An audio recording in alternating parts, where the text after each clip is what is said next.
You've been playing FNAF Secret of the Mimic correctly, and this is why. Today, I found this random unofficial game guide to Five Nights at Freddy's Secret of the Mimic, and I'm going to compare everything it says to the actual game and see just how accurate it really is. After checking the book itself, the immediate standout to me is the obvious use of AI on the cover. Like, who is this? This looks nothing like the Mimic. It looks more like a mannequin. At the bottom of the book, we can also see the writer's name, Loren Benson. So from now on, I'm going to refer to the book as LB's Guide just for convenience. Anyway, the paragraph above the name reads, "Master every puzzle, outsmart the Mimic, and unlock all endings in Fazbear's most psychological horror yet." Secret of the Mimic begins by placing you in the driver's seat of a Fazbear Entertainment van, heading full speed towards the now abandoned Murray's Costume Manor. However, LB's Guide states that actually, the game doesn't begin like that, and instead starts inside the Puppet Master's office. Okay, so this is a terrible start. Not only because the so-called Puppet Master's office is not a location anywhere in Secret of the Mimic, and actually the name originates from the office you're located inside in FNAF Sister Location's Custom Night, but also because if you skip the introduction and jump straight into the manor like LB says, you completely miss so much of the story. Like, for instance, knowing who Arnold is, the character you're literally playing as. Anyway, putting that law-sabotaging decision aside,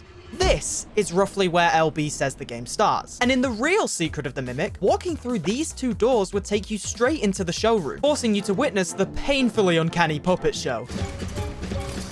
Dude, what is happening? Also, did this remind anyone else of Don't Hug Me, I'm Scared? Is that just me? Do you guys know what that is? If you don't, go and search what that is. I'm pretty sure it will remind you of that. However, in the guidebook, LB describes a very different room that supposedly sits beyond these doors. A stage sits at the center with animatronic rotation controls. The left side contains access doors, currently locked. Nearby is Mystic Hippo, your first in-game NPC, and a subtle guide. Mr. Benson, I can't keep defending you. Funnily enough, LB actually provides dialogue that Mystic Hippo apparently says once approached. Ah, you're just in time. The stores are ready to perform, but perhaps you should meet our master first. Then LB goes on to state that by saying this, Mystic Hippo was hinting at an office nearby. Genuinely, what gave you that conclusion? Because Mystic Hippo doesn't even say the word. The entire next page of the guidebook is literally just LB droning on about this fake office and how there's locked drawers that need keypad codes to be opened. Was this guy high while making this? Returning to the actual Secret of the Mimic, thankfully, Arnold heads to the main office as you begin exploring deeper into Edwin's manor. You are so crap at video games. Okay, you're a mod, by the way. First place he ventures to being Murray's executive suite, which also just so happens to be holding someone extremely dangerous inside.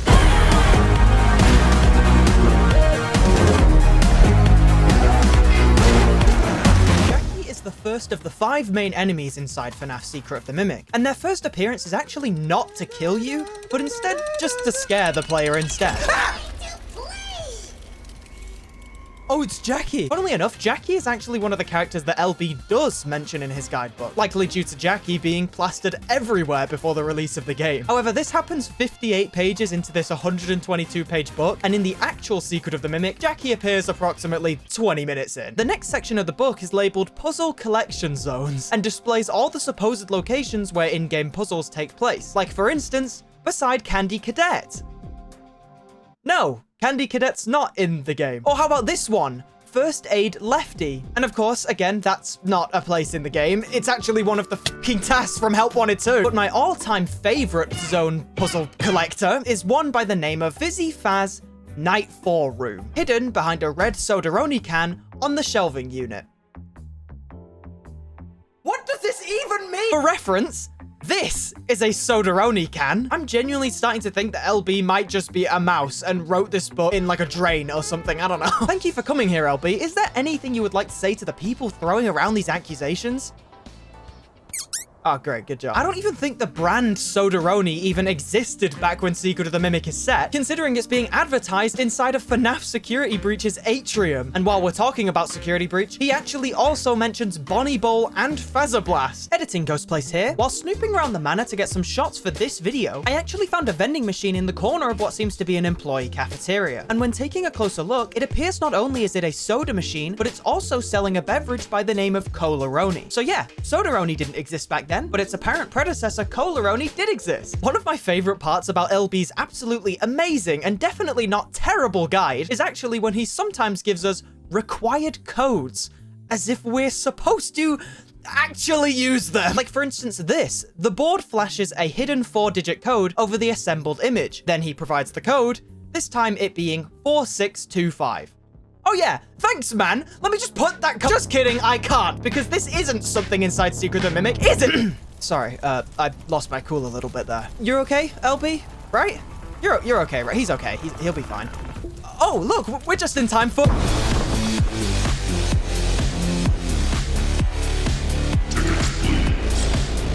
Skipping the fairly lackluster circus segment. Wow, way to win! Guys, let me through. Big Top's chase is probably one of my favorite parts of Secret of the Mimic. From the awesome song playing in the background to just the sheer intensity of the chase itself, this part of the game really feels like Steelwool seriously took some notes from Mob Games' book, who in recent time have become known for creating extremely intense, terrifying chase segments through the 4 chapters of Poppy Playtime. Big Top's chase also ends quite similarly to Poppy Playtime's, ending with his destroyed corpse hanging halfway through the building's ceiling.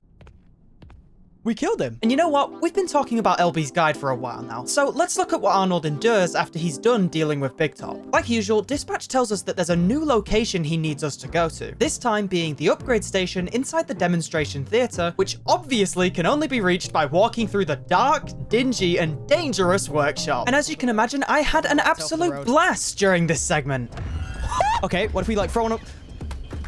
Yo, turn off! However, once we finally made it to the demonstration theater, like Dispatch told us, I experienced some issues, to say the least. While shooting down targets in the Pirate Foxy's Puppet Crew minigame, you reach a point where the floor gives out and Arnold comes crashing down with it. However, in my playthrough, I kind of just got a black screen and heard random never-ending footsteps. Captain?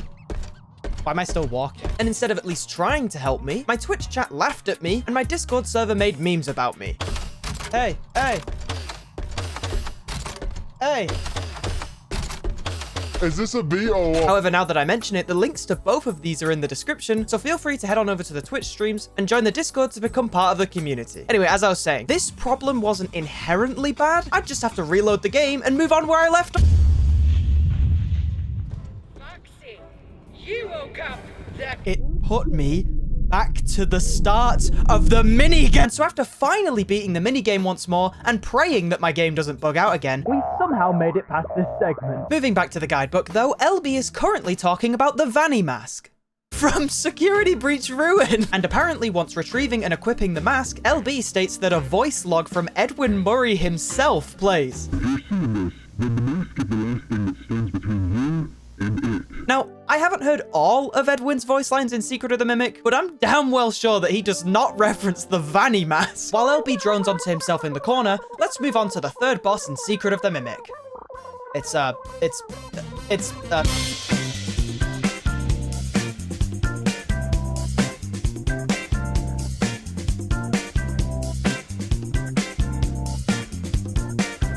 I don't actually have much to say about this segment. She is on a conveyor and then she gets off the conveyor and you have to not alert her of your position. And then you think you've killed her, but then she isn't actually dead and comes back and she's actually lava now. So she's like molten. That's pretty cool. And then you get in an elevator and she like jumps on top of it and I think she dies. I'm gonna carry on talking about LB's guide if that's okay with everyone. While we were fighting for our life in the Doll Hospital, LB was discussing safe zones inside Secret of the Mimic. All of the known safe zones being the projection room, the costume design hall, the van exterior area, and the stage control lobby. And as you can imagine by now, none of these places exist. But LB says that you can use these spaces to plan stage display sequences. What is this? FNAF 6? Why would we need to plan? Also, something else I've noticed while reading LB's guide, yeah, I tortured myself through this entire book for you guys, is that LB seems to keep bringing up the VR mode for Secret of the Mimic. And while this isn't completely fake, considering Secret of the Mimic was revealed to be able to be played in VR and desktop, as I'm recording this, the VR mode hasn't been released yet. So every time LB mentions anything about the VR mode, he's just lying. The actual Secret of the Mimic takes a break after Nurse Dollie's demise, and instead brings us back to a familiar face in an unfamiliar form.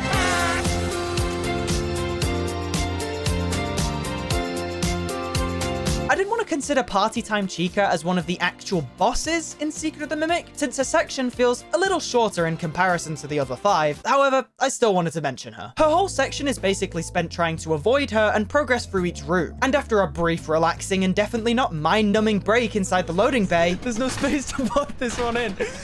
I'm losing brain cells. We revisit Chica inside this office space. We then reach this little side room, which is just off course from the loading bay. And after pressing play on one of the many voice recording machines that are actually in the game this time, we hear the actual Edwin Murray say this. Attention all personnel.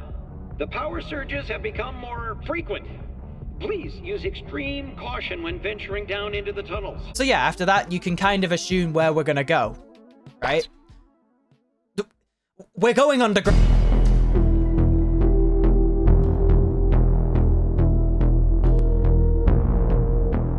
The White Tiger, more commonly known as Tiger Rock by fans of the Tales from the Pizza Plex books, is unironically my favorite character inside Secret of the Mimic. White Tiger resides inside the dark tunnels under Murray's costume manor, and actually greets you the second you turn around the corner. Whoa. And his section, in my opinion, actually mimics one from a previous FNAF game.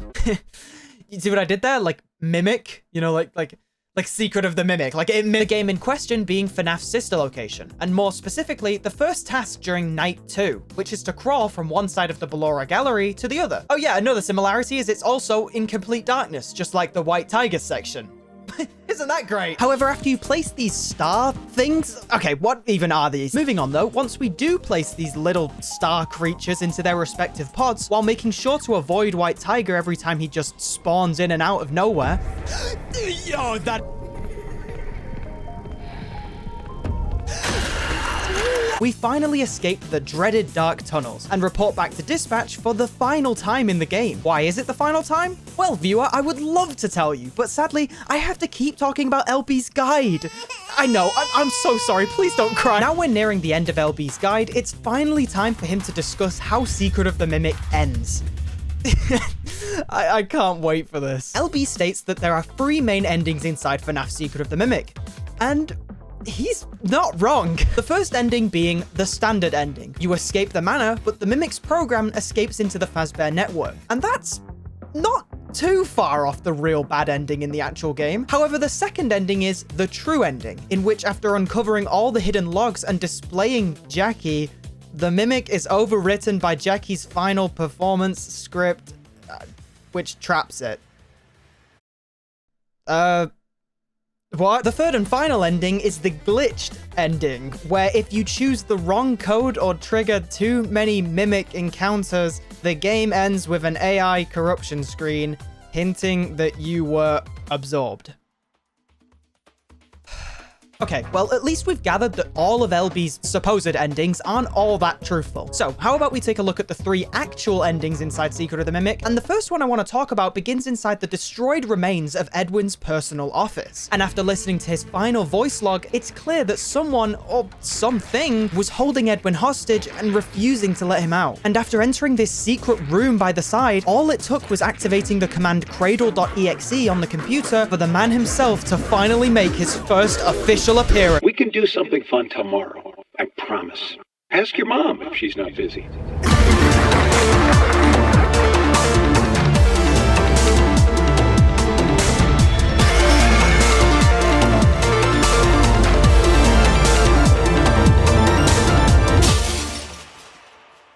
After the Mimic makes himself known by scaring the crap out of me during my final Secret of the Mimic stream, let's do it.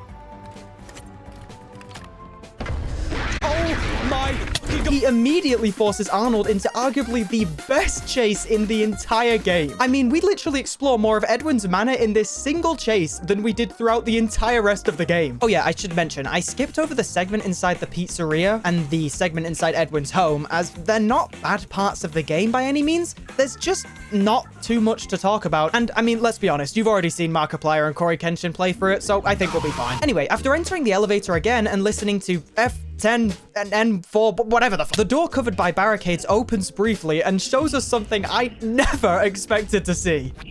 Yo, who's that? But after exiting the elevator and the Mimic appearing out of seemingly thin air, we began the chase once more. But this time, the Mimic was not messing around. You're not making it in, dude. However, finally, we found ourselves at the exit of the manor, where after a quick dash to the van while all the little trash goblins chased slowly after me, we hopped into the van and were home free. Or were we?